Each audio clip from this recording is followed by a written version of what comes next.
অর্থনৈতিক স্থিতিশীলতা ফেরাতে এবং মূল্যস্ফীতির হ্রাস টানতে ব্যয় সংকোচন করবে অন্তর্বর্তী সরকার।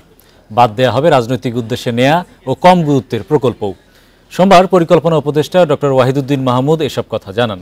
মন্ত্রণালয়ে কর্মকর্তাদের সঙ্গে মতবিনিময় শেষে তিনি বলেন, ঠিকাদার ও সরকারের যোগসাজশে প্রকল্পে বড় ধরনের দুর্নীতি হয়েছে। প্রিয় নম্বর সেট করে বিকাশে সেন্ড মানি করুন ফ্রি।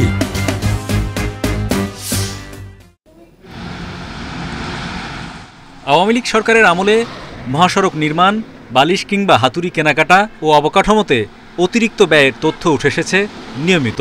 কিন্তু বছরের পর বছর বন্ধ হয়নি অনিয়ম, বরং জনগণের করের টাকায় অপচয়, দুর্নীতি বাড়িয়েছে খরচের বোঝা, বেড়েছে বিদেশি ঋণও। চলতি অর্থবছরের বার্ষিক উন্নয়ন কর্মসূচিতে বরাদ্দ রাখা হয়েছে 2,65,000 কোটি টাকা, যার 1 লাখ কোটি ঋণ। নতুন সরকারের পরিকল্পনা উপদেষ্টা মন্ত্রণালয়ে তার প্রথম বৈঠকে কর্মকর্তাদের তাগিদ দেন প্রকল্পের যথাযথ মূল্যায়নে। তিনি জানান, বৈদেশিক মুদ্রার সরবরাহ বাড়াতে পাইপলাইনে থাকা দাতা সংস্থার ঋণ ছাড়ে গুরুত্ব দিতে হবে। বড় বড় প্রকল্পগুলো, এগুলোতে যে নকশা, ব্যয়, সময়সীমা, এগুলো তো একটা প্রচণ্ড ধরনের অনিয়ম আছে। এই অনিয়ম কিছুটা আমাদের অদক্ষতার জন্য, আর কিছুটা হলো ঠিকাদারদের এবং তার যোগসাজশে সরকারের অনেক জায়গায় অনেক বড় বড় দুর্নীতি আছে। বাংলাদেশ পরিসংখ্যান ব্যুরোতে বড় ধরনের সংস্কারের তাগিদ দেন উপদেষ্টা।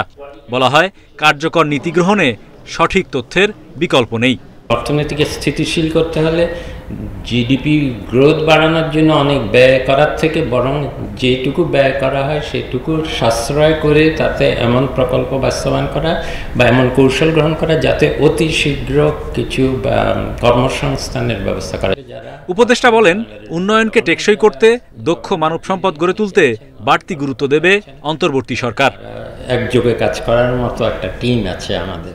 Hari Saha, independent news, Dhaka.